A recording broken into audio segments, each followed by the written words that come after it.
¿Qué harías si durante 14 horas estuvieras atrapado en un avión controlado por un secuestrador que no exige absolutamente nada? El vuelo 783 de Aerolíneas Peninsulares despegó del Aeropuerto Internacional de Barcelona El Prat a las 10:15 de la mañana del 7 de marzo de 2023, con destino a Ciudad de México. Lo que debería haber sido un vuelo rutinario de 12 horas se convirtió en una pesadilla de 32 horas que desconcertó a expertos en seguridad aérea, negociadores de rehenes y autoridades de 3 países. Un secuestro aéreo que rompió todos los protocolos conocidos y que aún hoy sigue planteando más preguntas que respuestas. Isabel Moreno, auxiliar de vuelo con 16 años de experiencia, notó algo extraño cuando realizaba su habitual recorrido de seguridad antes del despegue. Un hombre de aproximadamente 40 años, vestido con un impecable traje gris oscuro y gafas de montura fina, ocupaba el asiento 23C. No era su vestimenta lo que llamó la atención de Isabel, sino la calma casi sobrenatural que emanaba mientras todos los demás pasajeros se acomodaban, guardaban su equipaje y conversaban con evidente excitación por el viaje. Había algo en su mirada, una especie de concentración inquietante, relataría después Isabel a los investigadores. No era hostilidad, era más bien como si estuviera calculando algo constantemente. Me miró directamente a los ojos cuando le ofrecí ayuda con su equipaje de mano, y sentí un escalofrío. Su sonrisa era perfecta, demasiado perfecta, como si la hubiera ensayado frente a un espejo durante horas.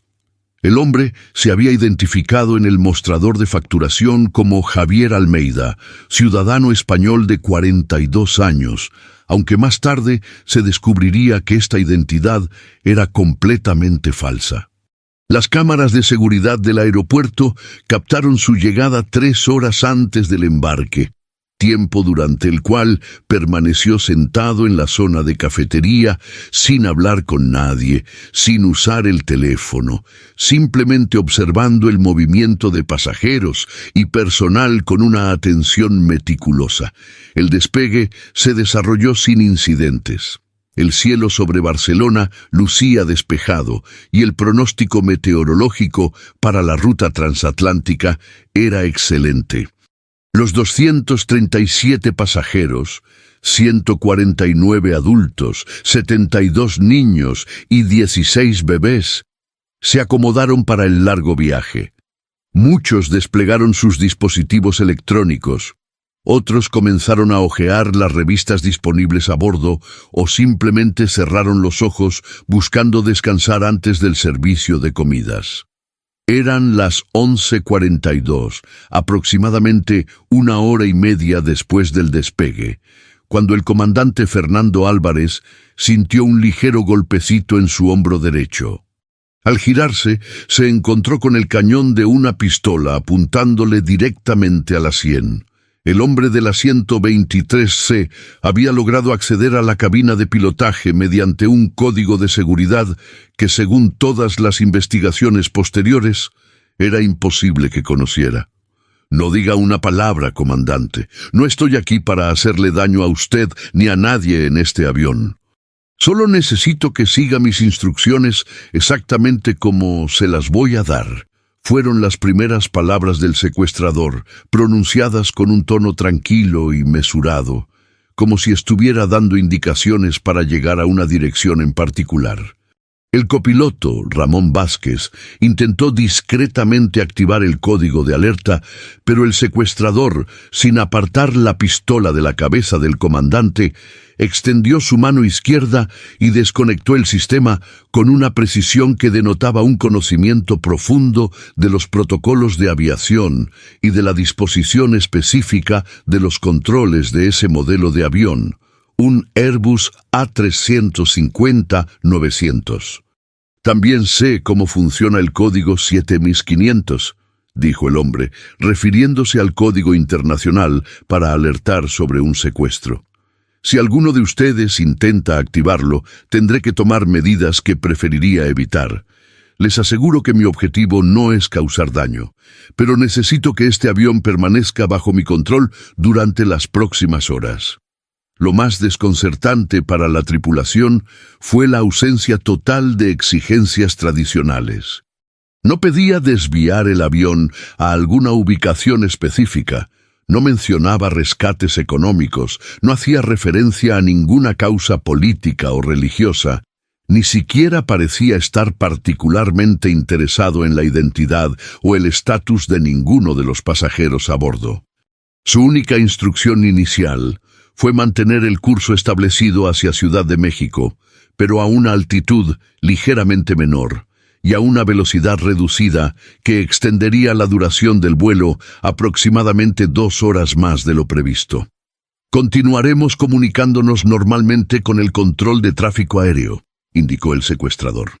Informarán que están experimentando una ligera anomalía en uno de los sistemas hidráulicos secundarios, que requiere mantener una velocidad y altitud conservadoras como medida de precaución. Nada que genere alarma, solo lo suficiente para justificar el retraso en la llegada. La precisión técnica de sus instrucciones sorprendió al comandante Álvarez, quien llevaba más de 25 años pilotando aeronaves comerciales. Hablaba como un piloto experimentado, conocía la terminología exacta, las frecuencias de comunicación, incluso sugirió un código de anomalía que efectivamente correspondía a un problema hidráulico menor que justificaría exactamente las condiciones de vuelo que él quería mantener, declararía después. Durante las primeras 3 horas del secuestro, el hombre permaneció en la cabina manteniendo la pistola discretamente apuntada hacia los pilotos, pero permitiéndoles realizar todas sus funciones normales. No hubo amenazas adicionales, ni monólogos explicativos, ni intentos de justificar sus acciones. De hecho, apenas hablaba, salvo para dar instrucciones técnicas ocasionales o para corregir algún procedimiento que los pilotos intentaban modificar sutilmente para alertar a tierra. Mientras tanto, en la cabina de pasajeros reinaba una normalidad casi perfecta. Ninguno de los pasajeros era consciente de que el avión había sido secuestrado. El servicio de comida se realizó según lo programado. Las películas se proyectaron en las pantallas individuales y los auxiliares de vuelo continuaron atendiendo las necesidades de los viajeros con profesionalismo, aunque con una tensión apenas perceptible. Isabel Moreno y sus 5 colegas habían sido informados discretamente de la situación por el sobrecargo Javier Méndez, quien había recibido un mensaje críptico de la cabina a través del sistema interno de comunicación. Tenemos un invitado no programado en el vuelo de hoy. Mantengan la normalidad absoluta. Cualquier alteración en el servicio podría provocar turbulencias severas. Era una frase código que indicaba un secuestro silencioso, donde la prioridad era mantener la calma entre los pasajeros para evitar pánico y posibles víctimas. A las 16:30, aproximadamente 5 horas después del inicio del secuestro, ocurrió el primer evento verdaderamente extraño. El secuestrador solicitó un teléfono satelital que sabía que estaba disponible en el equipamiento de emergencia del avión. Realizó una llamada de exactamente 3 minutos, hablando en un idioma que ni el comandante ni el copiloto pudieron identificar. No era español, inglés, francés, alemán, ni ninguna otra lengua europea común. Algunos lingüistas que posteriormente analizaron la grabación de la cabina sugerirían que podría tratarse de una variante muy específica del euskera, vasco, mezclada con elementos de algún dialecto caucásico, aunque nunca se llegó a un consenso definitivo. Inmediatamente después de la llamada, el secuestrador consultó un pequeño cuaderno de tapas negras que llevaba en el bolsillo interior de su chaqueta, realizó algunos cálculos en una calculadora de bolsillo y luego instruyó al comandante para que modificara ligeramente el rumbo, desviándose 3 grados al norte de la ruta original. Esta desviación es insignificante para el control de tráfico aéreo, explicó con precisión técnica. Está dentro del margen de variación normal por condiciones atmosféricas, pero es esencial para mis propósitos. Cuando el comandante Álvarez le preguntó cuáles eran exactamente esos propósitos, el hombre respondió con una sonrisa enigmática. Estamos participando en algo mucho más grande que nosotros, comandante. No estamos secuestrando un avión, estamos interceptando un mensaje. Mientras tanto, en tierra, los sistemas de monitoreo de rutas aéreas habían detectado la ligera desviación y la reducción de velocidad del vuelo 783. Las comunicaciones rutinarias con la aeronave no indicaban ninguna emergencia real, y la explicación sobre la anomalía hidráulica menor parecía plausible desde una perspectiva técnica. Sin embargo, siguiendo los protocolos estándar, el Centro de Control de Barcelona había notificado a la aerolínea sobre la situación. Aerolíneas Peninsulares activó su protocolo de incidencias, contactando discretamente con las autoridades.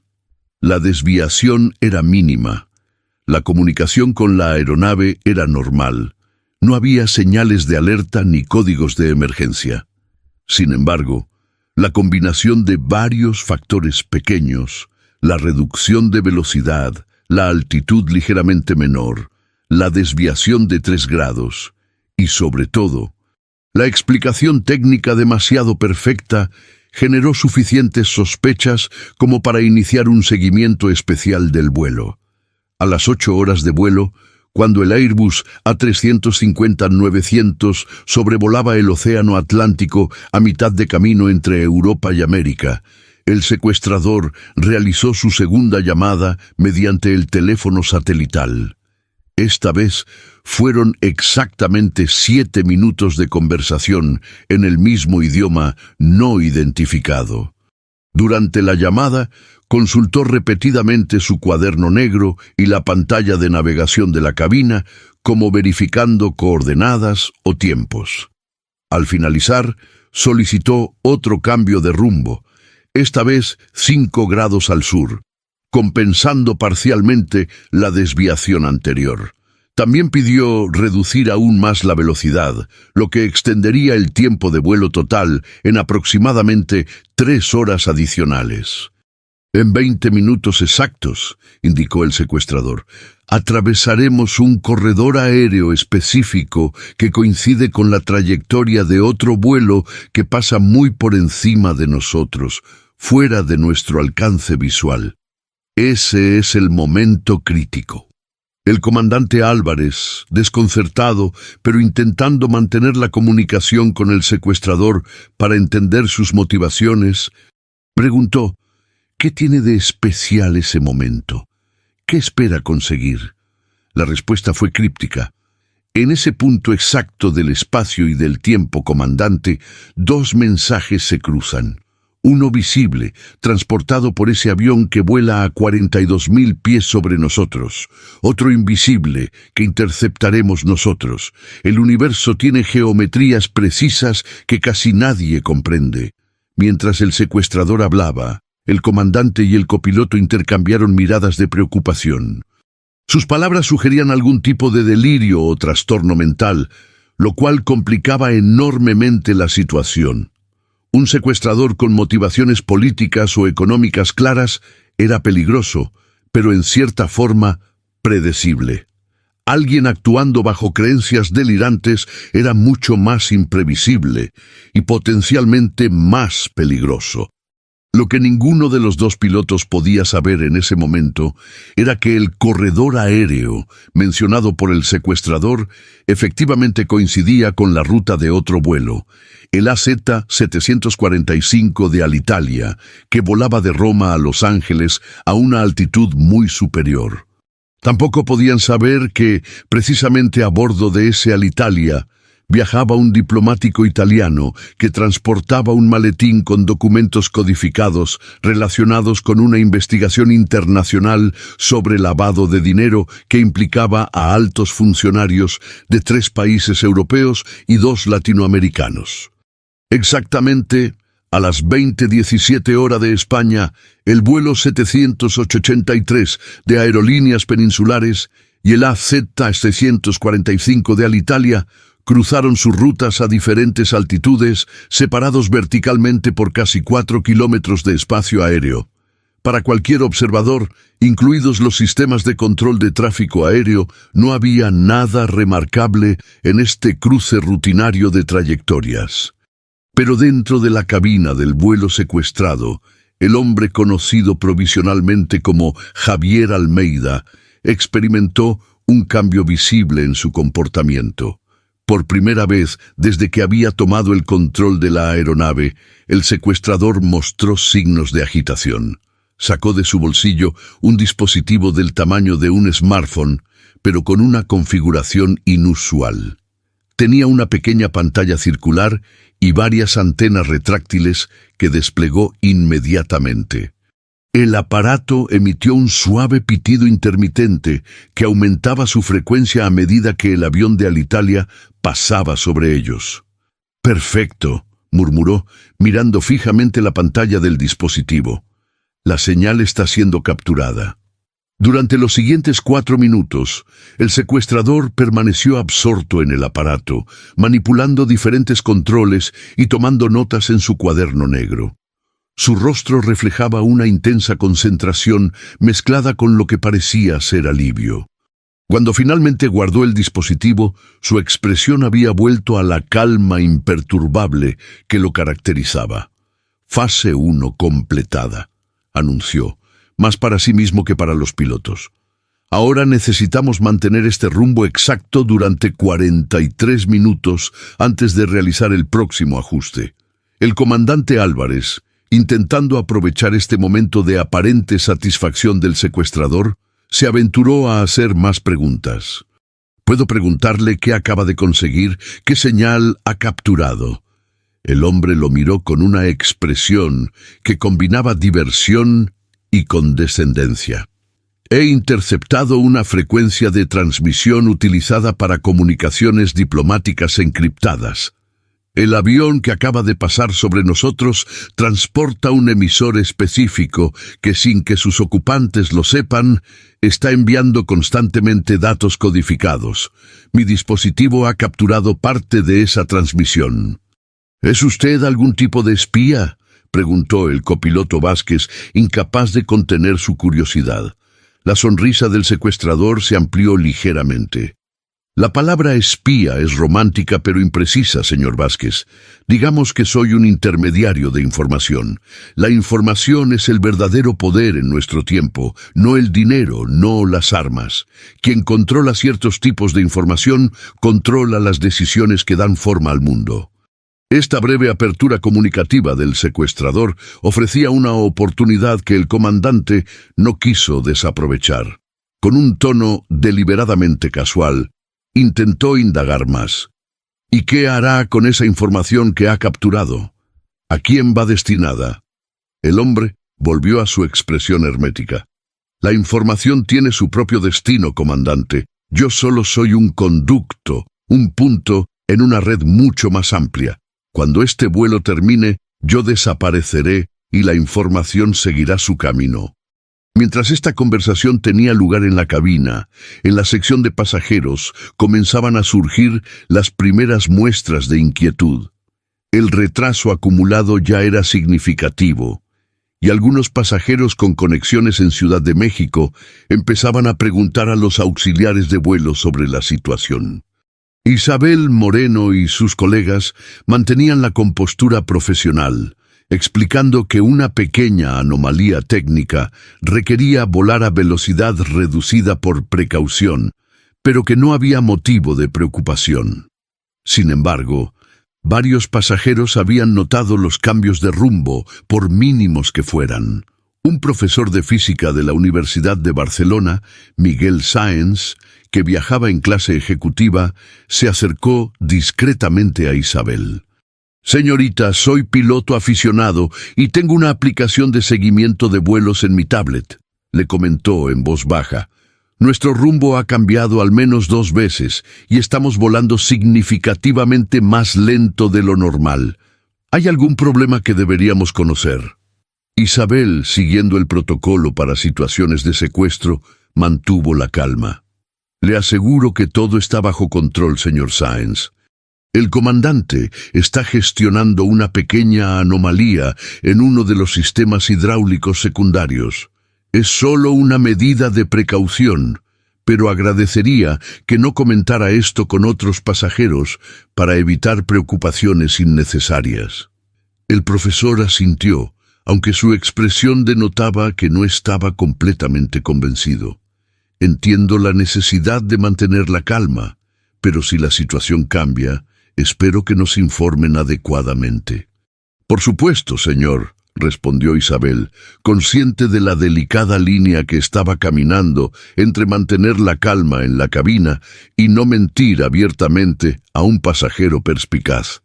A las 10 horas de vuelo, cuando normalmente el avión debería estar aproximándose a la costa este de Estados Unidos, el secuestrador realizó su tercera llamada satelital. Esta vez fueron exactamente 12 minutos, durante los cuales consultó repetidamente tanto su dispositivo especial como su cuaderno negro. La tensión en su rostro era visible mientras escuchaba a su interlocutor desconocido. Al finalizar la llamada, permaneció en silencio durante casi 1 minuto, aparentemente procesando la información recibida. Luego, con una precisión mecánica, indicó un nuevo cambio de rumbo, esta vez 7 grados al norte, y solicitó un descenso adicional de 2000 pies. Hay una perturbación atmosférica inesperada que podría interferir con la siguiente fase, explicó. Necesitamos volar por debajo de esa capa para la próxima intercepción.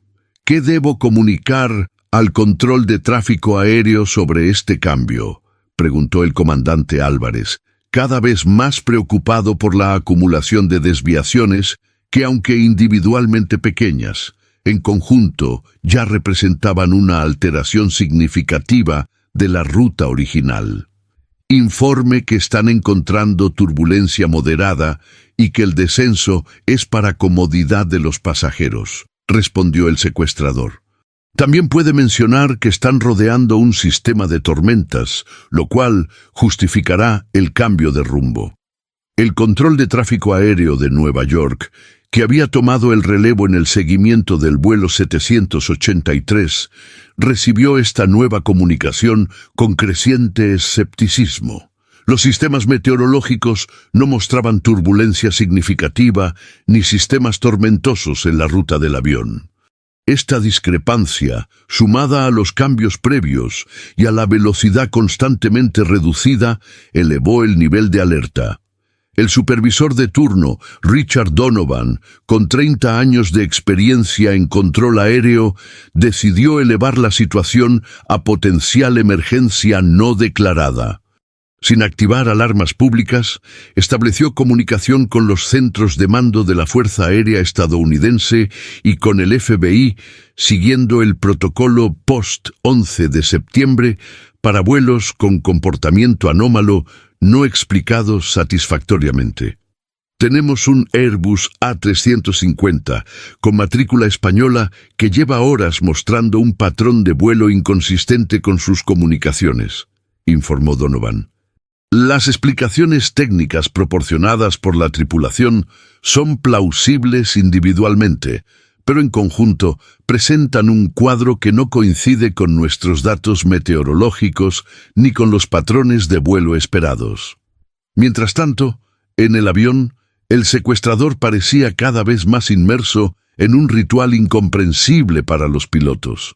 Consultaba constantemente su dispositivo especial, realizaba cálculos en su cuaderno y ocasionalmente murmuraba frases en aquel idioma indescifrable.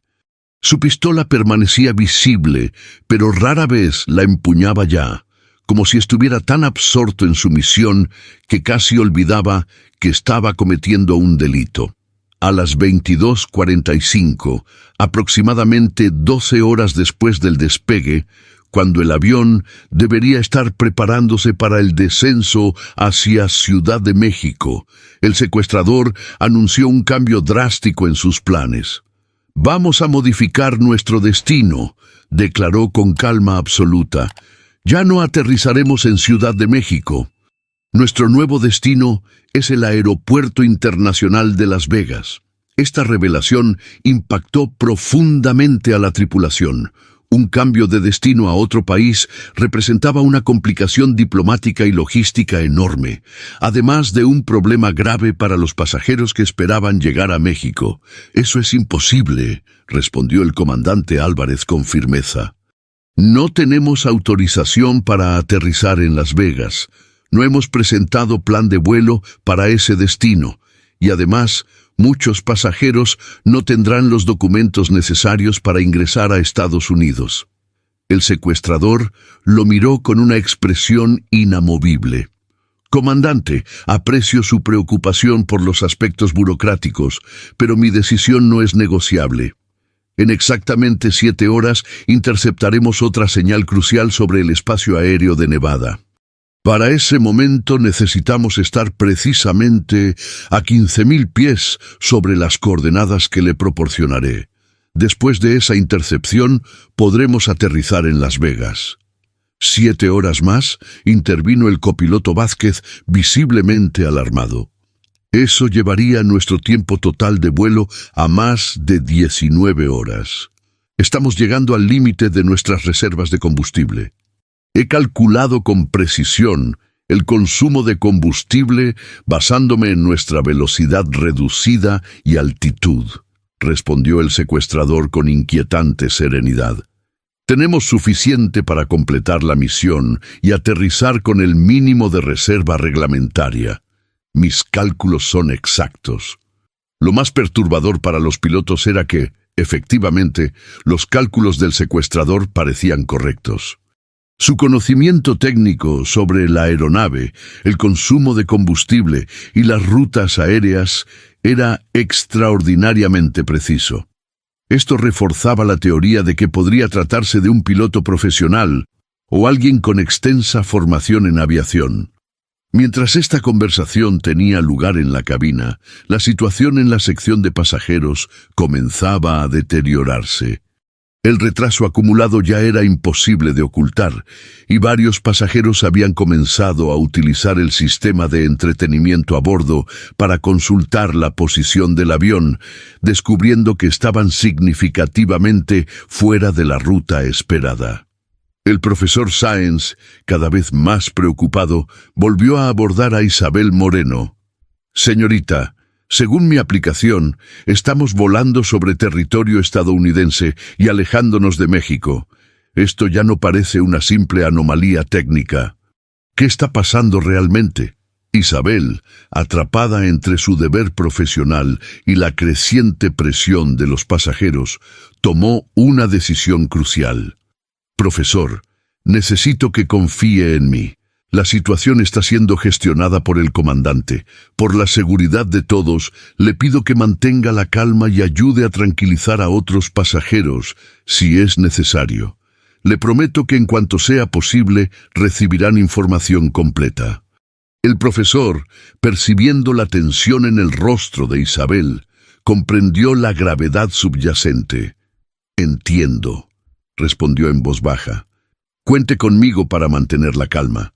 Este intercambio fue observado por Elena Vidal, una psicóloga clínica que viajaba en un asiento cercano. Con un agudo sentido de la observación profesional, Elena había notado la tensión creciente entre la tripulación, los patrones inusuales de movimiento de los auxiliares de vuelo y las miradas preocupadas que intercambiaban. Se acercó discretamente a Isabel después de que el profesor regresara a su asiento. «Disculpe», dijo en un tono sereno pero firme. «Soy psicóloga especializada en situaciones de crisis. No necesito saber exactamente qué está ocurriendo, pero si hay alguna situación delicada, quizás pueda ayudar con los pasajeros». Isabel evaluó rápidamente la oferta. Tener una profesional de la salud mental como aliada podría ser invaluable si la situación se deterioraba. «Agradezco su ofrecimiento, doctora Vidal. En este momento todo está bajo control, pero si necesitamos su ayuda, no dudaré en buscarla». A las 14 horas de vuelo, el secuestrador realizó su cuarta llamada satelital, la más larga hasta el momento, 23 minutos exactos. Durante esta llamada, su comportamiento cambió notablemente. Ya no parecía calmado, sino tenso y por momentos incluso agitado. Hablaba con mayor rapidez y volumen, ocasionalmente golpeando su puño contra su palma en un gesto de énfasis o frustración. Al finalizar, guardó el teléfono con un movimiento brusco y se dirigió a los pilotos con una nueva urgencia en su voz. Necesitamos acelerar. Ha habido un cambio en el cronograma. La intercepción final debe ocurrir en 5 horas, no en 7. Eso es imposible, respondió el comandante Álvarez. Si aumentamos la velocidad lo suficiente para llegar 2 horas antes, comprometeremos seriamente nuestras reservas de combustible. No podríamos alcanzar Las Vegas, ni siquiera un aeropuerto alternativo. El secuestrador extrajo de su maletín un mapa aeronáutico detallado y lo desplegó sobre el panel de instrumentos. Aquí, señaló un punto en el mapa, el aeropuerto regional de Cedar City, Utah. Está dentro de nuestro radio de alcance con el combustible disponible si mantenemos esta nueva velocidad que voy a indicarle. Después de la intercepción final, aterrizaremos allí. Cedar City era un aeropuerto mucho más pequeño que Las Vegas, con instalaciones limitadas para recibir un Airbus A350 con más de 200 pasajeros. Sin embargo, técnicamente era posible aterrizar allí, aunque sería un desafío significativo para los pilotos. Ese aeropuerto no tiene las instalaciones adecuadas para este tipo de aeronave, objetó el copiloto Vázquez. La pista es apenas suficiente, y no tienen equipos para manejar un avión de este tamaño ni para procesar tantos pasajeros. Las instalaciones en tierra son irrelevantes para mis propósitos, respondió el secuestrador. Solo necesito que la aeronave esté en las coordenadas exactas a la hora exacta y luego aterrice en el lugar más cercano posible. Cedar City cumple ambos requisitos.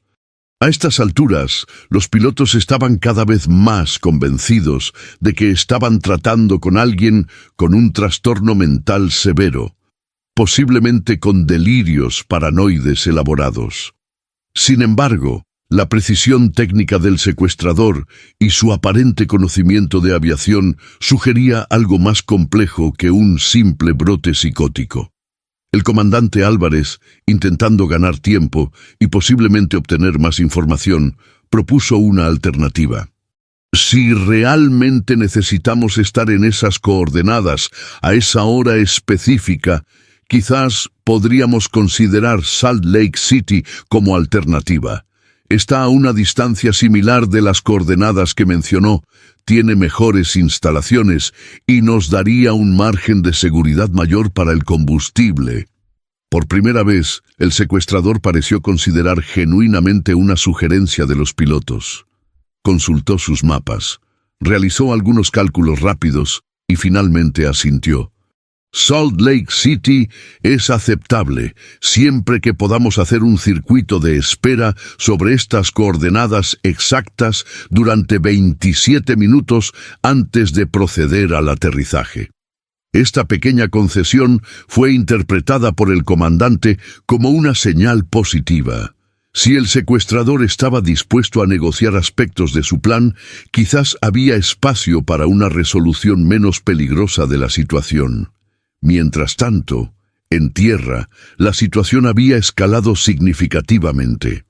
El vuelo 783 había sido oficialmente clasificado como potencial secuestro por las autoridades estadounidenses. Cazas F-16 de la Fuerza Aérea habían despegado desde una base en Colorado para interceptar y escoltar discretamente el avión, manteniéndose fuera del rango visual para no alarmar al posible secuestrador, pero lo suficientemente cerca para intervenir si fuera necesario. El FBI había establecido un centro de crisis en Salt Lake City, anticipándose a la posibilidad de que el avión intentara aterrizar allí basándose en su trayectoria actual. Equipos de negociadores de rehenes, tiradores de élite y personal médico estaban siendo desplegados, todo bajo un estricto protocolo de discreción para evitar filtraciones a la prensa que pudieran complicar la situación. A las 16 horas de vuelo, cuando el avión sobrevolaba el este de Utah, el secuestrador desplegó nuevamente su dispositivo especial. Esta vez, sin embargo, algo parecía funcionar mal. El aparato no emitía el pitido esperado, y la pantalla mostraba lo que parecían ser mensajes de error. «No, no, no», murmuró el secuestrador, manipulando frenéticamente diversos controles. «La frecuencia está desviada. Necesitamos ascender ahora». Sin esperar confirmación, tomó los controles y bruscamente inició un ascenso, sobresaltando a los pilotos. El comandante Álvarez rápidamente recuperó el control de la aeronave, estabilizándola antes de que la maniobra se volviera peligrosa. «5.000 pies más arriba», exigió el secuestrador, apuntando nuevamente su arma hacia el comandante con una agitación visible. «La señal está por encima de nosotros». El comandante Álvarez, intentando mantener la calma en medio de la creciente agitación del secuestrador, inició un ascenso controlado. «Estamos subiendo a un ritmo seguro», explicó con voz firme. «Un ascenso demasiado brusco podría comprometer la integridad estructural de la aeronave y la seguridad de todos a bordo». El secuestrador, con su atención dividida entre su dispositivo malfuncionante y los instrumentos de vuelo, asintió tensamente. Su rostro, antes una máscara de serenidad calculada, ahora mostraba signos evidentes de estrés, sudor en la frente, una vena pulsante en la sien y un tic nervioso en el ojo izquierdo que no había estado presente antes. 20 minutos, murmuró, más para sí mismo que para los pilotos. Solo tenemos 20 minutos para interceptar la señal antes de que el satélite salga de nuestro rango. Esta mención de un satélite añadía una nueva dimensión a la ya extraña situación. Los pilotos intercambiaron miradas significativas, confirmando mutuamente que estaban lidiando con una operación mucho más compleja de lo que habían imaginado inicialmente. Mientras el avión ascendía gradualmente, la turbulencia aumentaba, haciendo que los pasajeros en la cabina experimentaran sacudidas intermitentes. Este cambio repentino en las condiciones de vuelo, después de tantas horas de vuelo relativamente suave, desencadenó una nueva ola de ansiedad entre los pasajeros. En la sección de clase ejecutiva, el profesor Sáenz consultó nuevamente su aplicación de seguimiento de vuelos. «Estamos ascendiendo rápidamente», comentó en voz baja a la psicóloga Vidal, que se había cambiado discretamente al asiento vacío junto a él. «Y nuestra posición actual nos sitúa sobre Utah, no México. Definitivamente no es un vuelo normal». Elena Vidal asintió, manteniendo una expresión calmada a pesar de su creciente preocupación. «He notado que los auxiliares de vuelo están recorriendo la cabina con mayor frecuencia, verificando que todos los pasajeros tengan los cinturones abrochados. Están preparándose para algo». En ese momento, Isabel Moreno pasó junto a ellos, verificando efectivamente los cinturones de seguridad. El profesor la detuvo con un gesto discreto. «Señorita», susurró, «no queremos causar pánico, pero la doctora Vidal y yo nos damos cuenta de que la situación es anormal. Hay algo que debamos saber para ayudar si es necesario». Isabel evaluó rápidamente la situación. Estos dos pasajeros ya habían demostrado ser observadores y calmados. Tenerlos como aliados informados podría ser valioso si la situación se deterioraba. «El comandante está manejando una situación delicada», respondió en voz muy baja, inclinándose como si estuviera simplemente ayudando con el cinturón del profesor.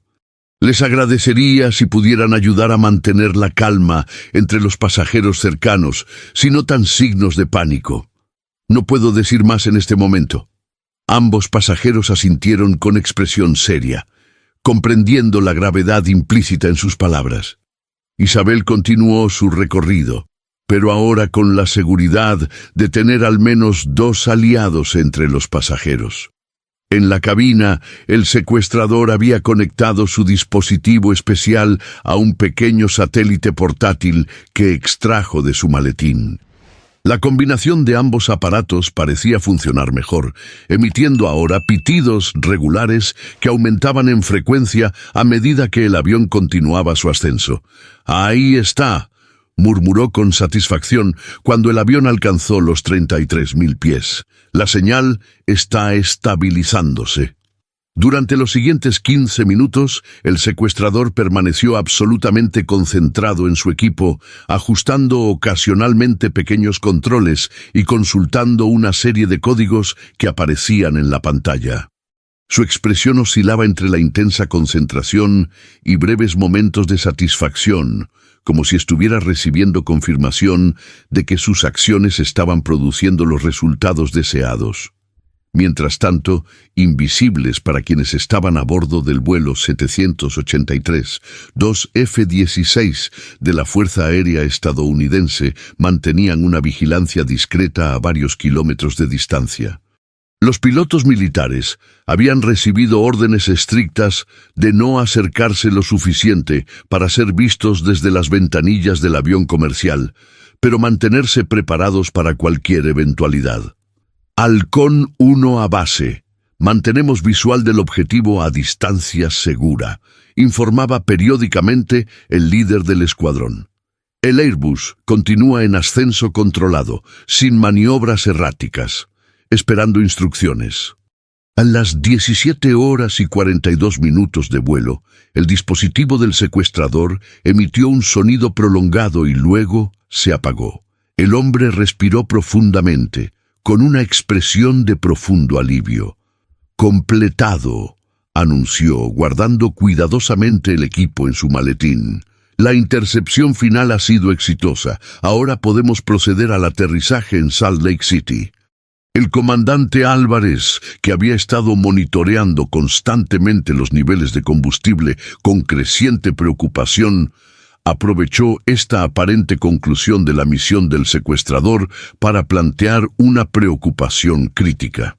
Debido a los cambios en nuestra ruta y velocidad, y especialmente después de este último ascenso, nuestras reservas de combustible están significativamente por debajo de lo ideal para alcanzar Salt Lake City con un margen de seguridad adecuado. Explicó con calma profesional. Recomendaría considerar el aeropuerto regional de Grand Junction en Colorado como alternativa. Está más cerca de nuestra posición actual y nos permitiría aterrizar con un margen de seguridad mayor. El secuestrador, cuya misión aparentemente había concluido con éxito, sorprendentemente mostró apertura a esta sugerencia. Consultó brevemente sus mapas y asintió. Grand Junction es aceptable, confirmó. Mi objetivo ya se ha cumplido. La ubicación exacta del aterrizaje ya no es crítica. Esta aparente flexibilidad reforzó la impresión de los pilotos de que el secuestrador no tenía ningún interés particular en los pasajeros o en la aeronave en sí, sino únicamente en su misteriosa misión de interceptación de señales. El comandante Álvarez solicitó autorización para comunicarse directamente con el control de tráfico aéreo para coordinar el nuevo destino. El secuestrador, tras un momento de consideración, accedió, pero con una advertencia clara. Puede informar del cambio de destino a Grand Junction por razones de combustible, pero no haga ninguna referencia a la situación a bordo, instruyó. Cualquier indicación de secuestro resultará en consecuencias inmediatas. El comandante estableció comunicación con el control de tráfico aéreo y, siguiendo las instrucciones del secuestrador, solicitó autorización para aterrizar en Grand Junction debido a preocupaciones por el combustible. La respuesta fue inmediata y afirmativa. lo cual no sorprendió al comandante. Era evidente que las autoridades ya estaban al tanto de la situación y estaban facilitando cualquier solicitud que pudiera ayudar a llevar el avión a tierra de manera segura. Grand Junction confirma pista disponible para aterrizaje de emergencia por combustible, informó el controlador. Tienen equipos de emergencia en espera como procedimiento estándar. Descenso autorizado a 15.000 pies, rumbo 095. El descenso hacia Grand Junction comenzó a las 18 horas exactas de vuelo. El ambiente en la cabina era tenso, pero extrañamente menos amenazador que en horas anteriores. El secuestrador, habiendo aparentemente completado su misión, mostraba menos agresividad, aunque mantenía su arma visible como recordatorio de su control sobre la situación. En la cabina de pasajeros, Isabel Moreno y el resto de la tripulación se preparaban discretamente para el aterrizaje, sin informar aún a los pasajeros sobre el cambio de destino. La tensión era palpable, especialmente entre aquellos pasajeros más observadores que habían notado los múltiples cambios de rumbo y altitud a lo largo del vuelo. Elena Vidal, utilizando sus habilidades profesionales, había estado discretamente ayudando a calmar a los pasajeros más ansiosos en su sección. Su presencia tranquilizadora y su capacidad para distraer con conversación casual habían sido invaluables para mantener la calma relativa en la cabina. A 10.000 pies de altitud, el sobrecargo Javier Méndez recibió instrucciones del comandante a través del sistema interno de comunicación para preparar a los pasajeros para un aterrizaje en Grand Junction, Colorado. «Damas y caballeros», anunció Méndez con voz firme pero calmada. «El comandante me informa que debido a consideraciones técnicas y de combustible, nuestro vuelo será desviado al aeropuerto regional de Grand Junction, Colorado. Les aseguramos que esto es solo una medida de precaución. La aerolínea está coordinando ya la logística para continuar su viaje a Ciudad de México tan pronto como sea posible. Por favor, permanezcan en sus asientos con los cinturones abrochados mientras iniciamos nuestro descenso final». La reacción entre los pasajeros fue mixta. Confusión, frustración e inquietud predominaban, pero no pánico abierto. La mayoría aceptó la explicación oficial, aunque muchos, especialmente aquellos con conexiones en Ciudad de México, comenzaron a expresar preocupaciones prácticas sobre sus itinerarios interrumpidos. En la cabina, el comandante Álvarez se preparaba para la aproximación final cuando el secuestrador hizo un anuncio inesperado. «Comandante, antes del aterrizaje necesito que me proporcione un paracaídas». Esta solicitud tomó por sorpresa a ambos pilotos. Los aviones comerciales modernos como el Airbus A350 no llevan paracaídas como equipamiento estándar y saltar desde un avión en descenso controlado presentaría riesgos extremos incluso para un paracaidista experimentado. «No tenemos paracaídas a bordo», respondió el comandante con cautela. «Los aviones comerciales no están equipados con ellos». El secuestrador sonrió ligeramente, una expresión que combinaba diversión y condescendencia. «Comandante, ambos sabemos que desde el 11 de septiembre todos los vuelos transatlánticos de más de 8 horas llevan al menos 2 paracaídas en el compartimiento de equipamiento de emergencia trasero. Es parte de los protocolos no publicados». Esta afirmación era completamente falsa, pero pronunciada con tal convicción y precisión que momentáneamente hizo dudar al comandante. ¿Era posible que existiera algún protocolo clasificado del que no había sido informado? El copiloto Vázquez, sin embargo, fue más directo. «Eso es incorrecto, no existe tal protocolo, no tenemos paracaídas a bordo». El secuestrador observó atentamente las expresiones de ambos pilotos y finalmente asintió. «Entiendo. En ese caso, procederemos con el plan alternativo». Sin más explicaciones, El secuestrador extrajo de su maletín lo que parecía ser un pequeño dispositivo de comunicación diferente al teléfono satelital que había estado utilizando. Activó el aparato, que emitió un breve destello de luz azul, y luego lo guardó nuevamente. «Aterricemos», indicó con renovada calma. «Cuando estemos en tierra, necesitaré exactamente 7 minutos antes de que cualquier autoridad aborde el avión». «¿Está claro?» El comandante asintió, aunque sabía perfectamente que no tenía control sobre las acciones de las autoridades en tierra.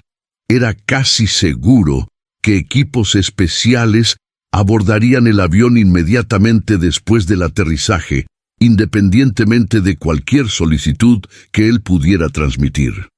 A las 19:27 de vuelo, el Airbus A350 de Aerolíneas Peninsulares tocó tierra en el aeropuerto regional de Grand Junction, Colorado. El aterrizaje fue impecable, a pesar de las circunstancias extraordinarias y del cansancio acumulado por la tripulación.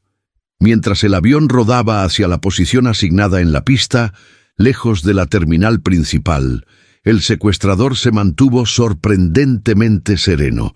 Con movimientos precisos, guardó todos sus dispositivos electrónicos en su maletín, se ajustó la corbata y extrajo un pequeño objeto metálico del tamaño de una moneda.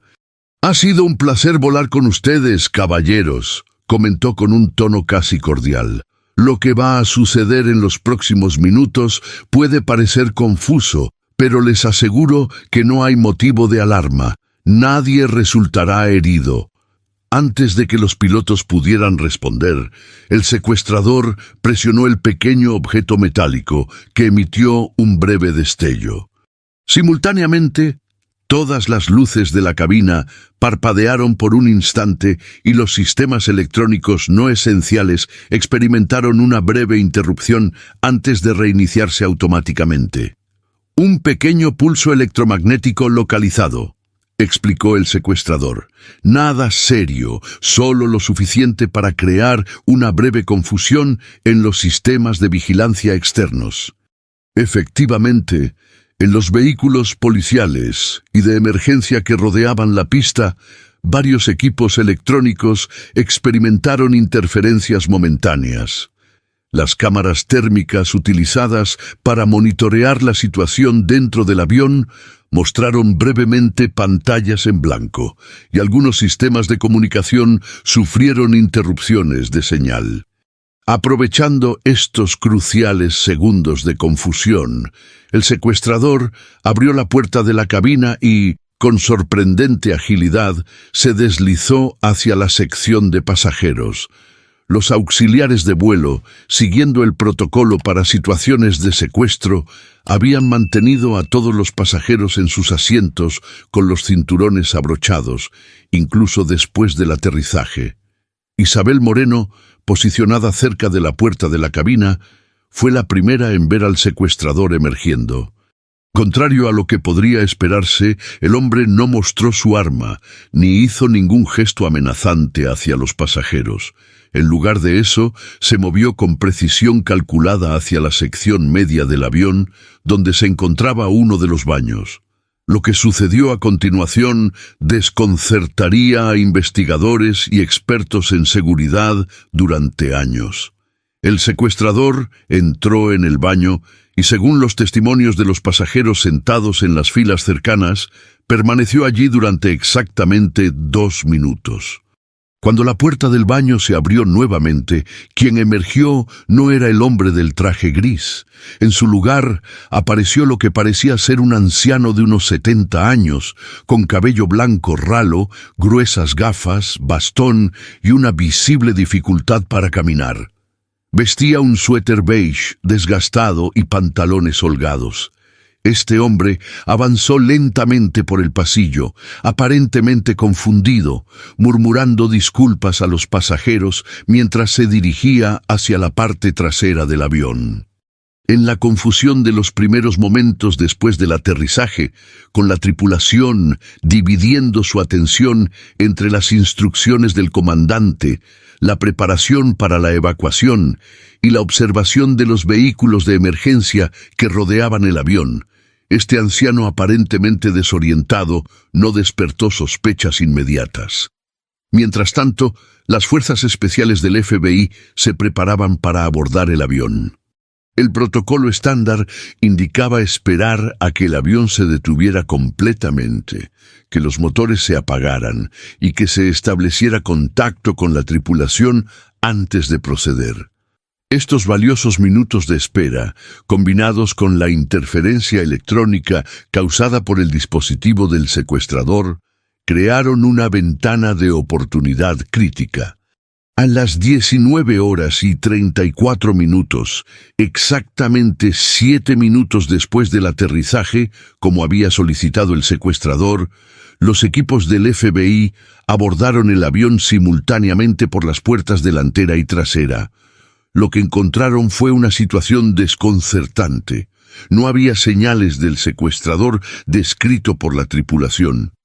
En su lugar, 237 pasajeros confundidos y agotados, y una tripulación igualmente exhausta que insistía en que un hombre con traje gris había mantenido el control de la aeronave durante casi 20 horas. La búsqueda minuciosa del avión no reveló ningún rastro del secuestrador. El baño donde supuestamente había entrado el hombre del traje gris no mostraba nada inusual, salvo por un pequeño residuo de polvo blanco en el lavabo que posteriormente se identificaría como una sustancia utilizada en efectos especiales de maquillaje profesional.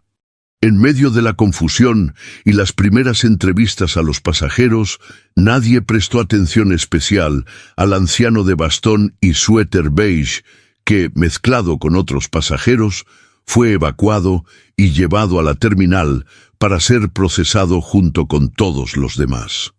Este hombre presentó un pasaporte italiano a nombre de Giovanni Ferretti, documentos aparentemente legítimos que indicaban que era un turista de 73 años que regresaba a casa después de visitar a su hija en Barcelona. El señor Ferretti fue entrevistado brevemente por agentes del FBI como parte del protocolo estándar aplicado a todos los pasajeros. Sus respuestas fueron las de un anciano confundido por la situación, con un inglés limitado y preocupado, principalmente por contactar a su hija para informarle del retraso. Tras la entrevista, fue trasladado junto con otros pasajeros a un hotel cercano, mientras se organizaban vuelos alternativos. A la mañana siguiente, cuando los investigadores revisaron las grabaciones de las cámaras de seguridad del hotel, descubrieron que el señor Ferretti había salido del edificio a las 3:15 de la madrugada, aparentemente para fumar un cigarrillo. Las cámaras lo mostraban caminando lentamente hacia el estacionamiento, donde desaparecía brevemente detrás de una camioneta. La siguiente imagen lo captaba enderezándose notablemente, caminando sin bastón y con paso firme hacia un taxi que, curiosamente, parecía estar esperándolo específicamente. El taxi, según los registros posteriormente obtenidos, lo llevó a un pequeño aeródromo privado a 30 kilómetros de Grand Junction, donde abordó una avioneta Cessna pilotada por un individuo que nunca fue identificado. La avioneta despegó a las 4:05 de la madrugada con rumbo desconocido, desapareciendo del radar poco después en una zona montañosa, presumiblemente volando a baja altitud para evitar detección. Para cuando los investigadores conectaron todos estos puntos, Giovanni Ferretti llevaba más de 24 horas desaparecido, y el verdadero misterio del secuestro del vuelo 783 apenas comenzaba a revelarse. Los días posteriores al aterrizaje en Grand Junction desataron una de las investigaciones más intensas y desconcertantes en la historia reciente de la aviación civil. El FBI, la CIA, la Interpol y los servicios de inteligencia de España y México unieron esfuerzos para resolver lo que la prensa empezaba a denominar el secuestro fantasma. Un incidente donde el perpetrador parecía haberse desvanecido literalmente en el aire. La investigación inicialmente siguió dos líneas principales: la identidad del secuestrador y el propósito de su elaborada operación. Ambas resultarían ser extraordinariamente complejas y llenas de callejones sin salida. La primera revelación sorprendente surgió cuando los investigadores analizaron los registros de embarque y la documentación presentada por Javier Almeida en Barcelona. Su pasaporte, aunque aparentemente auténtico al escrutinio inicial, resultó ser una falsificación de calidad excepcional. No solo los elementos de seguridad habían sido perfectamente replicados, sino que el número correspondía a un pasaporte real, perteneciente a un ciudadano español fallecido 3 años antes. Un detalle que habría pasado desapercibido en los controles rutinarios, pero que resultaba detectable en una investigación profunda. Las imágenes de las cámaras de seguridad del aeropuerto de Barcelona fueron analizadas con tecnología de reconocimiento facial avanzada, comparando el rostro del supuesto Almeida con bases de datos internacionales de personas buscadas. El resultado fue negativo, lo que indicaba que o bien el sujeto no tenía antecedentes previos, o bien había modificado significativamente su apariencia. Esta segunda hipótesis cobró fuerza cuando expertos en maquillaje forense y efectos especiales analizaron las grabaciones. Según su evaluación, existían indicios sutiles de que el hombre podría estar utilizando prótesis faciales de grado profesional. Alteraciones casi imperceptibles en la línea de la mandíbula y en el puente nasal que solo resultaban visibles bajo análisis especializado. Estamos hablando de técnicas de nivel cinematográfico, explicaría después la doctora Claudia Herrera, especialista en identificación forense. No es maquillaje convencional, sino prótesis de silicona médica personalizadas, aplicadas por alguien con formación avanzada. Es el tipo de transformación que podría pasar desapercibida incluso a corta distancia. Paralelamente, la investigación sobre Giovanni Ferretti revelaba un patrón similar. El pasaporte italiano presentado por el anciano era también una falsificación sofisticada, aunque utilizando una técnica diferente. En este caso se trataba de un documento auténtico que había sido modificado profesionalmente para sustituir la fotografía y algunos datos personales. El verdadero Giovanni Ferretti existía y residía en Milán, completamente ajeno a que su identidad había sido utilizada en este incidente. La pista del aeródromo privado, donde había despegado la avioneta Cessna, condujo a otro callejón sin salida.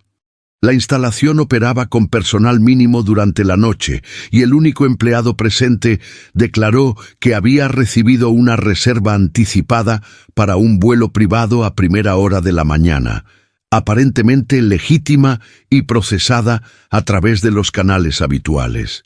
El piloto había presentado documentación como instructor de vuelo certificado de una escuela en San Diego, otra identidad que resultaría ser falsificada. La avioneta en sí había sido rentada 2 semanas antes por una empresa fantasma creada apenas un mes antes del incidente. El pago se realizó mediante una compleja serie de transferencias internacionales que los expertos financieros del FBI tardaron semanas en rastrear, solo para descubrir que el dinero provenía de cuentas inactivas en Chipre, activadas brevemente para esta operación y luego vaciadas. Quizás el aspecto más intrigante de la investigación fue el análisis de los misteriosos dispositivos electrónicos utilizados por el secuestrador. Aunque estos no fueron recuperados, presumiblemente el hombre los llevó consigo en su escape, las descripciones detalladas proporcionadas por los pilotos permitieron a los expertos en tecnología formular algunas hipótesis. Basándonos en las descripciones de la tripulación, parece tratarse de un receptor de señales encriptadas altamente especializado, explicó el Dr. Nathan Chen, consultor de ciberseguridad contratado por el FBI. Lo más probable es que estuviera diseñado para interceptar comunicaciones satelitales específicas, posiblemente transmisiones de datos gubernamentales o corporativas que se considerarían altamente confidenciales. Esta teoría cobró fuerza cuando se confirmó que efectivamente el vuelo AZ-745 de Alitalia, que había cruzado rutas con el avión secuestrado, transportaba a un funcionario del Ministerio de Finanzas italiano que llevaba documentación relacionada con una investigación sobre el lavado de dinero internacional. Sin embargo, según el funcionario, los documentos habían llegado intactos a su destino y no parecían haber sido comprometidos. A las 3 semanas de investigación, el FBI convocó una reunión confidencial con representantes de varias agencias de inteligencia para compartir una hipótesis inquietante. El secuestro podría haber sido una operación de espionaje sofisticada destinada a interceptar comunicaciones encriptadas que literalmente pasaban por el aire sobre rutas aéreas específicas. Creemos que el perpetrador utilizó el avión como plataforma móvil de interceptación, explicó la agente especial Diana Reynolds, coordinadora de la investigación. Las coordenadas específicas, los tiempos precisos y los cambios de altitud no eran aleatorios. Estaba posicionando la aeronave para interceptar transmisiones satelitales que coincidían con su ruta en momentos exactos. Esta teoría explicaría la extraña conducta del secuestrador, su desinterés en los pasajeros, la ausencia de demandas tradicionales y su aparente satisfacción una vez completadas las interceptaciones. No estaba secuestrando personas. Estaba secuestrando datos que casualmente requerían un avión lleno de personas como vehículo. Mientras la investigación oficial seguía su curso, la vida de los pasajeros y tripulantes del vuelo 783 intentaba regresar a una normalidad que resultaría esquiva para muchos. Las entrevistas detalladas a cada uno de los 237 pasajeros habían generado algunos testimonios notables que añadían capas adicionales al misterio. El profesor Miguel Sáenz, cuya perspicacia había notado las anomalías del vuelo desde el principio, proporcionó una de las observaciones más interesantes. Según su testimonio, aproximadamente a las 12 horas de vuelo, había visitado uno de los baños de la sección trasera del avión y había notado algo inusual. Había un pequeño dispositivo adherido bajo el lavabo, apenas visible, declaró. Parecía una especie de sensor o transmisor del tamaño de una caja de cerillas. En ese momento pensé que podría ser parte del equipamiento estándar del avión, tal vez un sensor de humo o algo similar. Ahora me pregunto si podría estar relacionado con el secuestrador. Los técnicos que posteriormente examinaron el avión encontraron efectivamente un pequeño dispositivo en la ubicación descrita por el profesor. Era un transmisor de corto alcance, diseñado para emitir una señal periódica de baja potencia. Su propósito exacto no estaba claro, aunque los especialistas especularon que podría haber servido como baliza para algún tipo de seguimiento o sincronización. La psicóloga Elena Vidal también aportó observaciones valiosas desde su perspectiva profesional. Habiendo observado discretamente al secuestrador durante su breve aparición en la cabina de pasajeros, ofreció un análisis de su comportamiento. Lo que me resultó más llamativo fue la absoluta ausencia de los indicadores típicos de estrés que se esperarían en alguien cometiendo un acto criminal de esa magnitud. Explicó. No mostraba hipervigilancia, no escaneaba constantemente su entorno buscando amenazas. Su respiración parecía regulada. Daba la impresión de estar ejecutando una tarea rutinaria para la que estaba extremadamente bien preparado, casi como un actor interpretando un papel ensayado hasta la perfección. Esta observación reforzaba la teoría de que se trataba de un operativo profesional, posiblemente con entrenamiento en inteligencia o fuerzas especiales, y no de un criminal convencional o un individuo con trastornos psicológicos. Isabel Moreno, cuyo profesionalismo durante el incidente había sido fundamental para mantener la calma entre los pasajeros, reveló otro detalle intrigante durante sus entrevistas con el FBI. En un momento del vuelo, había notado que el secuestrador, durante su breve aparición en la cabina de pasajeros, había hecho contacto visual momentáneo con un pasajero específico, un hombre de mediana edad sentado en la fila 34, que no había mostrado ninguna reacción visible. Este pasajero, identificado como Richard Morris, ciudadano británico que viajaba por negocios, fue objeto de un escrutinio especial por parte de los investigadores. Sin embargo, su historial parecía completamente limpio. Ejecutivo de una empresa de software con 20 años de trayectoria verificable, sin conexiones evidentes con actividades sospechosas. Cuando fue interrogado sobre el supuesto contacto visual, Morris pareció genuinamente sorprendido y negó cualquier conocimiento previo o interacción con el secuestrador. A los 2 meses del incidente, cuando la investigación comenzaba a perder impulso por la falta de pistas concretas, ocurrió un desarrollo inesperado. Varios medios de comunicación internacionales recibieron simultáneamente un archivo encriptado enviado desde servidores anónimos. El archivo contenía un video de 7 minutos donde aparecía un hombre con el rostro digitalmente distorsionado que afirmaba ser el secuestrador del vuelo 783. En el video, hablando en un inglés con acento indeterminado, posiblemente alterado electrónicamente, el individuo proporcionaba detalles precisos sobre el secuestro que no habían sido divulgados públicamente, confirmando su aparente autenticidad. Sin embargo, en lugar de aclarar el misterio, sus declaraciones lo profundizaban aún más.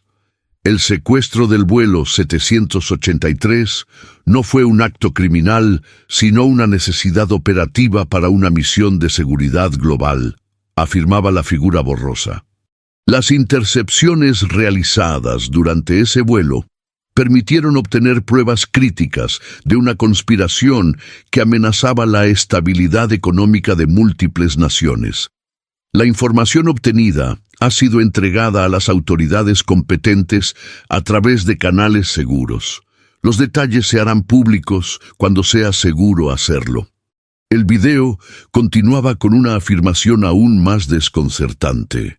Operamos bajo la autoridad de un consorcio internacional legítimo, pero no oficial, dedicado a contrarrestar amenazas que escapan a la jurisdicción de agencias gubernamentales individuales.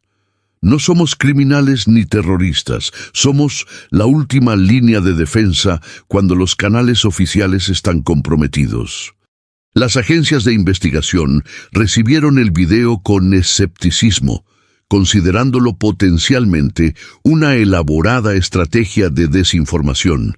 Sin embargo, menos de una semana después de su aparición, estalló un escándalo financiero masivo que implicaba a altos ejecutivos de 3 bancos europeos y 2 latinoamericanos en un esquema de lavado de dinero vinculado a organizaciones criminales transnacionales.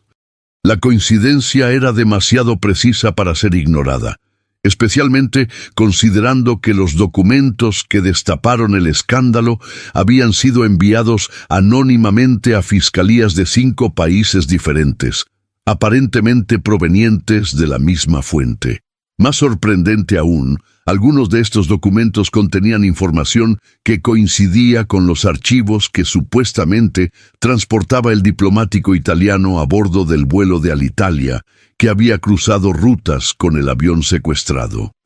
A medida que el escándalo financiero se desarrollaba, involucrando arrestos de figuras prominentes y congelación de activos por miles de millones de dólares, la teoría de que el secuestro había sido una operación de inteligencia no convencional ganaba credibilidad entre algunos círculos especializados. Sin embargo, oficialmente, el FBI y otras agencias mantenían que se trataba de un acto criminal sofisticado cuyos perpetradores seguían prófugos. A los 6 meses del incidente, cuando el caso comenzaba a enfriarse en la opinión pública, surgió otro desarrollo impactante. En una clínica privada de Zúrich, un paciente ingresado bajo nombre falso con una enfermedad terminal solicitó hablar con autoridades suizas antes de morir. Este hombre, cuya identidad real nunca se hizo pública, afirmó haber sido el contacto logístico para la operación del vuelo 783. Según el informe confidencial de esta entrevista, posteriormente filtrado a periodistas de investigación, el hombre describió una organización internacional denominada Protocolo Cassandra, supuestamente formada por exagentes de inteligencia, especialistas en seguridad y analistas financieros de diversos países que operaban independientemente de cualquier gobierno. Cassandra intercepta información que las agencias oficiales no pueden o no quieren perseguir debido a limitaciones jurisdiccionales o presiones políticas. Habría explicado el informante. El operativo del vuelo 783 era uno de nuestros mejores elementos, con habilidades excepcionales en transformación física y tecnología de comunicaciones. La operación fue considerada de alto riesgo, pero necesaria para obtener pruebas críticas antes de que fueran destruidas. Lo más inquietante de su testimonio fue la sugerencia de que el secuestrador había actuado con el conocimiento tácito de ciertos elementos dentro de agencias de inteligencia occidentales, que habían proporcionado información crucial sobre las rutas aéreas y los horarios de vuelos diplomáticos. Esta cooperación no oficial explicaría por qué, a pesar de los múltiples indicios de irregularidad durante el vuelo, no se había producido una intervención más agresiva por parte de las autoridades estadounidenses. El informante falleció 3 días después de su confesión, aparentemente por causas naturales relacionadas con su enfermedad terminal, aunque inevitablemente surgieron teorías conspirativas sobre un posible silenciamiento. Un año después del incidente, el caso del vuelo 783 permanecía oficialmente abierto, pero efectivamente estancado. Ninguna agencia había podido identificar conclusivamente al secuestrador ni confirmar la existencia del supuesto Protocolo Cassandra. El escándalo financiero internacional había resultado en numerosas condenas y en la implementación de nuevas regulaciones bancarias, pero su conexión con el secuestro nunca fue oficialmente reconocida. Para los pasajeros y tripulantes del vuelo, las secuelas psicológicas fueron variadas, pero significativas. Muchos experimentaron trastornos de estrés postraumático, agravados por la naturaleza ambigua del incidente y la falta de resolución clara. Isabel Moreno, quien había manejado la situación con extraordinario profesionalismo, decidió tomar un descanso de su carrera como auxiliar de vuelo. En colaboración con la psicóloga Elena Vidal, desarrolló un programa de apoyo para tripulaciones aéreas que enfrentan situaciones de crisis, compartiendo las lecciones aprendidas durante aquellas tensas 20 horas. El profesor Miguel Sáenz, cuya curiosidad académica había sido intensamente estimulada por el incidente, dedicó parte de su tiempo a investigar patrones de vuelos irregulares y posibles correlaciones con movimientos financieros globales. Sus hallazgos, aunque especulativos, fueron suficientemente intrigantes para atraer la atención de publicaciones especializadas en seguridad internacional. El comandante Fernando Álvarez y el copiloto Ramón Vázquez fueron condecorados por su manejo excepcional de la situación, aunque ambos admitieron en entrevistas posteriores que el incidente había transformado profundamente su percepción de la seguridad aérea. Lo más perturbador, reflexionaría el comandante Álvarez en una entrevista exclusiva un año después, no fue el secuestro en sí, sino la sensación persistente de que estábamos siendo instrumentos involuntarios en una operación mucho más grande y compleja que un simple acto criminal. Durante esas 20 horas no éramos solo un avión secuestrado, éramos parte de un juego de ajedrez geopolítico cuyos verdaderos participantes y reglas permanecen en las sombras.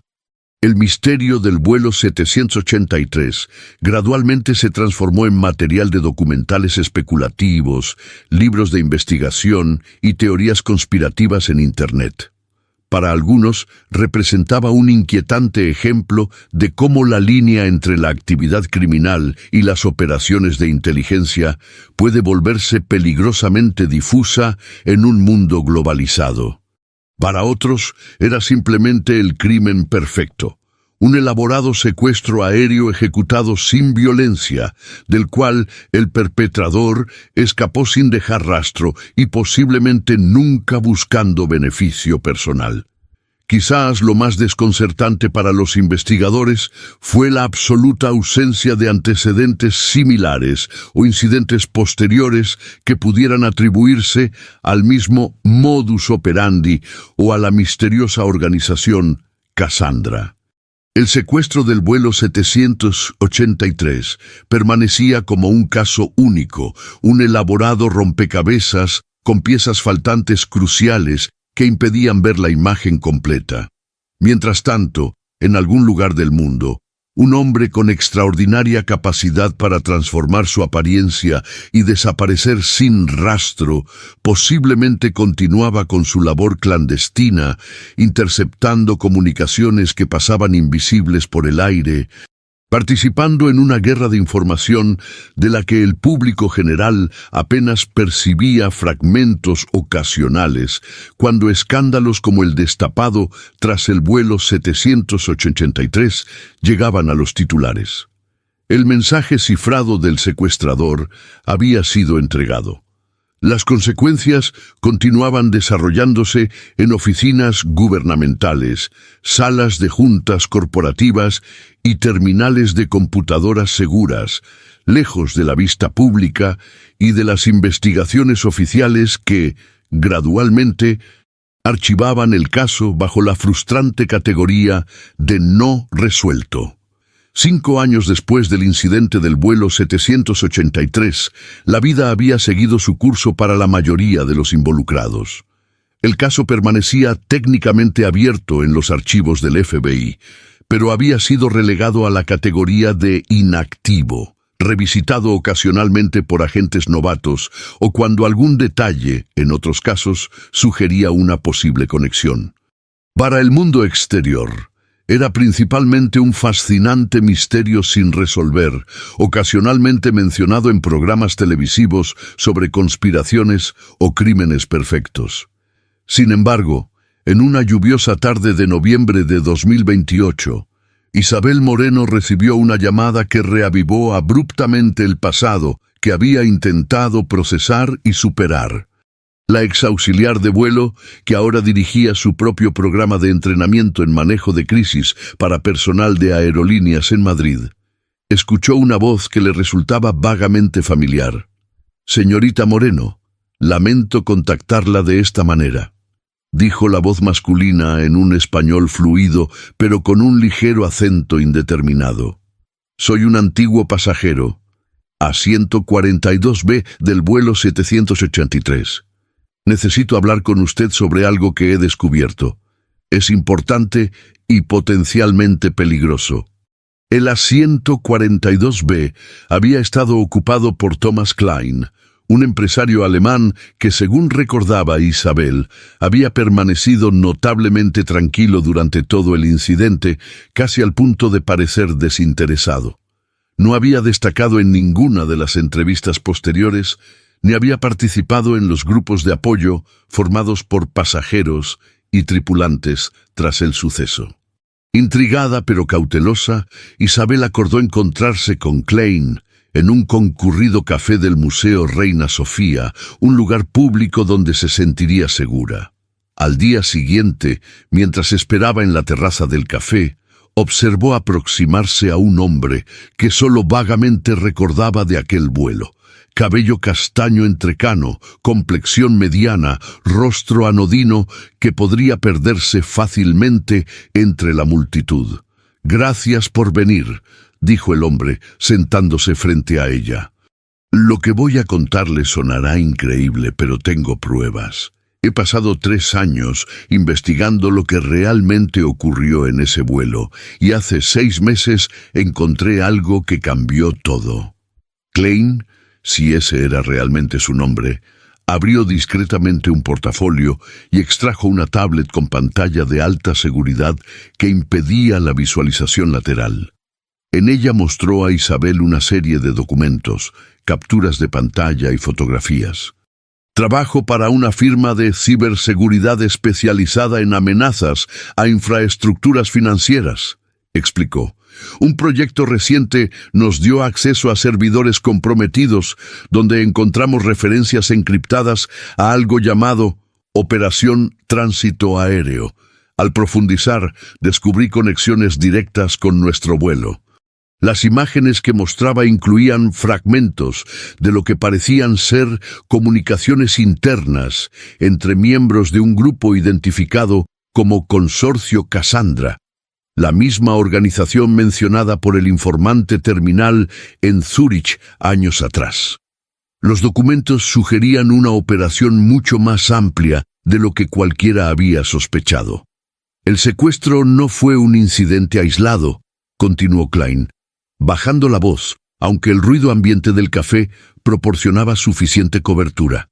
«Fue parte de una campaña coordinada de interceptación de comunicaciones que involucró al menos 7 vuelos comerciales en diferentes rutas durante un período de 18 meses. Nuestro vuelo fue simplemente el único donde el operativo enfrentó complicaciones que lo obligaron a improvisar un secuestro». Según la documentación recuperada por Klein, el protocolo Cassandra había desarrollado una metodología para interceptar comunicaciones diplomáticas y financieras encriptadas mediante el posicionamiento preciso de receptores especializados en rutas aéreas comerciales que cruzaban determinados corredores satelitales. Normalmente, estos dispositivos eran instalados clandestinamente en los aviones por personal de mantenimiento infiltrado y operaban automáticamente sin necesidad de intervención humana durante el vuelo. «En nuestro caso», explicó Klein, «el dispositivo automatizado falló horas antes del despegue. El operativo tuvo que abordar personalmente para realizar la interceptación manual, algo que nunca estaba previsto en el protocolo estándar. Cuando los pilotos comenzaron a notar anomalías en la ruta, se vio forzado a tomar el control de la cabina, un error catastrófico según sus propios protocolos». Isabel escuchaba con una mezcla de fascinación y escepticismo. «¿Por qué me cuenta esto? ¿Y cómo sé que es verdad?». Klein deslizó sobre la mesa una unidad de almacenamiento encriptada. «Aquí está todo lo que he recopilado, incluidos documentos verificables sobre las transacciones financieras que fueron expuestas gracias a la información interceptada en nuestro vuelo. Pero más importante, hay algo que debes saber. El consorcio sigue activo y han notado mi investigación». Con visible tensión, Klein explicó que en las últimas semanas había detectado signos de vigilancia y posibles intentos de intrusión en sus sistemas. «No busco publicidad ni venganza. Solo quiero que la verdad esté en manos seguras en caso de que algo me suceda. Usted demostró un juicio excepcional durante el incidente. Confío en que sabrá qué hacer con esta información». Antes de que Isabel pudiera formular más preguntas, Klein consultó su reloj y se levantó abruptamente. «Tengo otro compromiso ineludible. Examine los archivos. Si decide que esto debe llegar a las autoridades adecuadas, hay contactos seguros en la carpeta marcada Contingencia. Con esas palabras, el misterioso pasajero se perdió entre la multitud de turistas que recorría el museo, dejando a Isabel con más preguntas que respuestas y una unidad de almacenamiento que potencialmente contenía información explosiva. Esa noche, resguardada en su apartamento, Isabel conectó la unidad a una computadora aislada de Internet por precaución. Lo que encontró superaba cualquier teoría conspiratoria que hubiera circulado sobre el incidente. Informes detallados, comunicaciones internas, organigramas del consorcio Cassandra, perfiles de operativos, con nombres en clave y fotografías parcialmente oscurecidas, y análisis financieros que vinculaban las interceptaciones con posteriores filtraciones de información que habían desencadenado investigaciones en múltiples jurisdicciones. Entre los documentos más inquietantes, Isabel encontró lo que parecía ser un perfil operativo del secuestrador, identificado solo como Analista 37. Su historial incluía formación militar especializada, seguida por trabajo en agencias de inteligencia occidentales antes de migrar al sector privado. Sus habilidades listadas incluían transformación física avanzada, ingeniería de comunicaciones satelitales y pilotaje certificado en múltiples aeronaves. Más perturbador aún era un documento titulado Evaluación postoperativa vuelo 783, que incluía valoraciones detalladas de la tripulación y ciertos pasajeros, incluida la propia Isabel. El informe la describía como excepcionalmente compuesta bajo presión, potencial recurso para reclutamiento futuro. Después de 3 horas examinando los archivos, Isabel llegó a una sección etiquetada Operaciones activas. Los documentos sugerían que el consorcio había evolucionado sus metodologías tras el incidente del vuelo 783, abandonando las interceptaciones manuales por sistemas completamente automatizados instalados durante el mantenimiento rutinario de aeronaves. Según un memorando fechado apenas 3 meses atrás, al menos 12 aviones comerciales en rutas transcontinentales estaban actualmente equipados con estos dispositivos. La implicación era clara.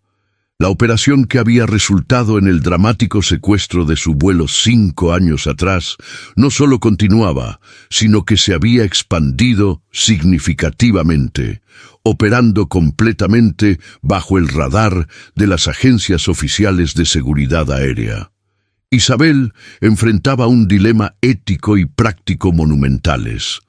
¿Debía contactar a las autoridades? ¿Y si, como insinuaban algunos documentos, existían conexiones entre el consorcio y elementos dentro de esas mismas agencias? ¿Qué garantía tenía de que esta información, potencialmente desestabilizadora para mercados financieros globales e instituciones gubernamentales, sería manejada apropiadamente? Después de una noche de insomnio, Isabel tomó una decisión. Contactó no con autoridades oficiales, sino con 2 personas en quien confiaba implícitamente: Elena Vidal, la psicóloga que había conocido durante el vuelo, ahora convertida en amiga cercana, y el profesor Miguel Sáenz, cuyo interés académico en el caso había evolucionado hacia una especialización en seguridad de la información. 3 días después, los 3 se reunieron en un discreto apartamento en las afueras de Madrid. Tras examinar exhaustivamente la documentación, coincidieron en que la información parecía auténtica y presentaba implicaciones de seguridad significativas que trascendían fronteras nacionales y jurisdicciones individuales. «Necesitamos asesoramiento legal especializado antes de proceder», argumentó Elena. Esta información podría poner en riesgo no solo al consorcio, sino potencialmente desestabilizar mercados e instituciones si se maneja incorrectamente. El profesor Sáenz, tras analizar los aspectos técnicos de los documentos, ofreció una perspectiva complementaria. Lo más preocupante no es lo que ya ha ocurrido, sino lo que podría estar ocurriendo ahora mismo. Si estos dispositivos están efectivamente instalados en aeronaves activas, representan una vulnerabilidad de seguridad significativa, independientemente de las intenciones de quienes los colocaron. Después de intensas deliberaciones, acordaron un plan cauteloso. Compartirían versiones editadas de la información con 3 entidades simultáneamente: un respetado medio de investigación internacional, un grupo especializado en ciberseguridad sin afiliaciones gubernamentales y un contacto de confianza en Europol que Miguel había conocido durante su investigación académica. La distribución múltiple es nuestra póliza de seguro, explicó Isabel. Ninguna entidad individual podrá suprimir la información y cada una servirá como verificación independiente para las otras.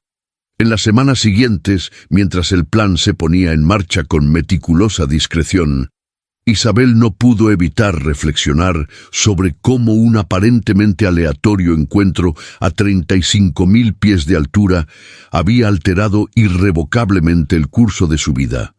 El secuestro había sido solo el principio de una historia mucho más compleja sobre vigilancia global, información como moneda de poder, y las zonas grises donde la seguridad nacional, la inteligencia privada y la criminalidad sofisticada se entrelazaban de maneras que desafiaban categorías convencionales. 2 meses después de su encuentro con Klein, mientras los periodistas de investigación y expertos en ciberseguridad trabajaban sigilosamente verificando la información, Isabel recibió un sobre anónimo en su buzón. Contenía únicamente una tarjeta con las palabras: «Protocolo compromiso activado. Prepárese para revelaciones públicas inminentes. Gracias por su servicio a la verdad». La caligrafía, notó con un escalofrío, era idéntica a la de una breve nota que el comandante Álvarez le había mostrado años atrás. Un mensaje que el secuestrador había escrito para la tripulación antes de su misteriosa desaparición en el aeropuerto de Grand Junction. Esa misma semana, fiscalías en 7 países anunciaron simultáneamente investigaciones sobre una red global de manipulación de mercados que implicaba a altos ejecutivos de instituciones financieras, funcionarios reguladores y figuras políticas prominentes. Los medios informaron que las investigaciones se habían iniciado tras la recepción de documentación detallada de fuentes anónimas, con pruebas tan sólidas que varios implicados ya habían negociado acuerdos de culpabilidad. Mientras estas noticias dominaban los titulares internacionales, un comunicado mucho menos publicitado de la Agencia Europea de Seguridad Aérea anunciaba una revisión urgente de protocolos de mantenimiento tras el descubrimiento de dispositivos no autorizados en varios aviones comerciales europeos.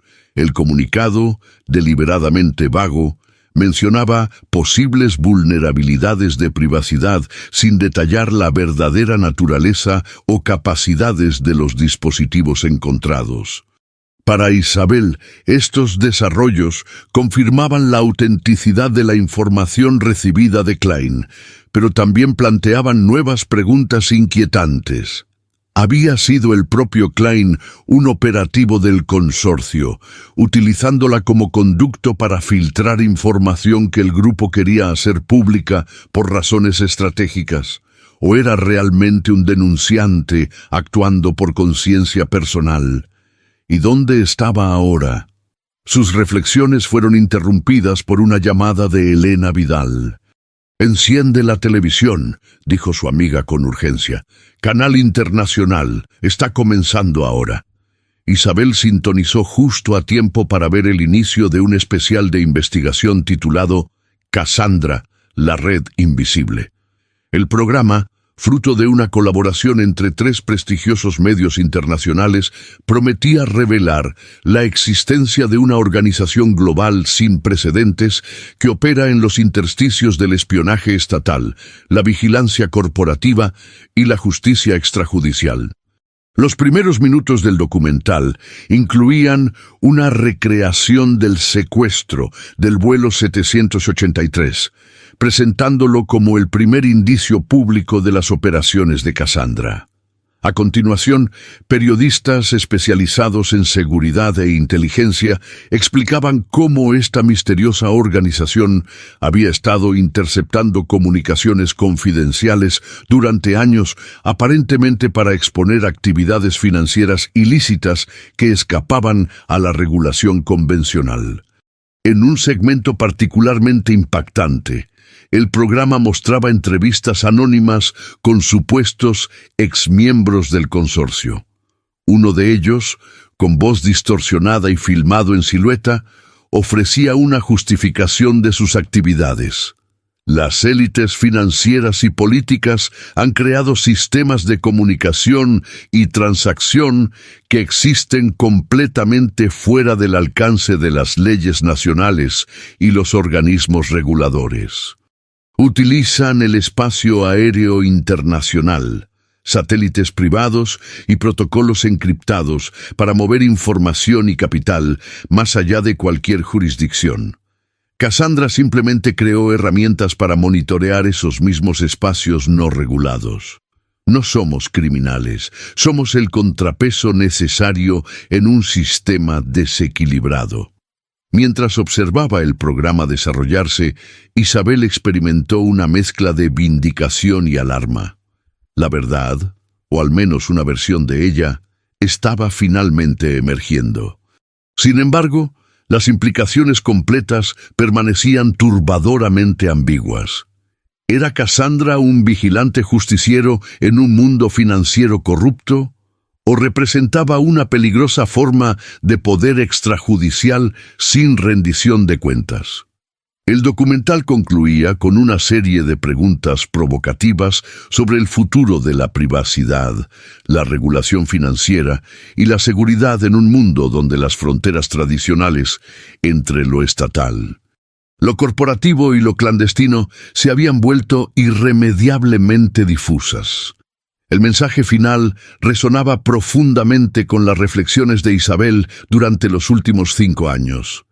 En la era de la información global, quien controla los canales invisibles por donde fluyen los datos ejerce un poder que trasciende naciones y leyes. La pregunta ya no es solo quién nos vigila, sino quién vigila a los vigilantes.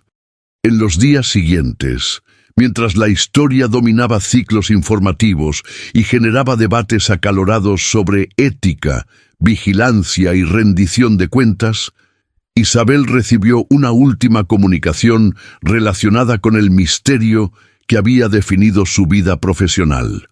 Un correo electrónico de una dirección desconocida contenía únicamente una imagen, una fotografía reciente de un café en Zúrich, donde, en una mesa del fondo, podía verse a Thomas Klein conversando con un hombre mayor cuyo perfil resultaba vagamente familiar.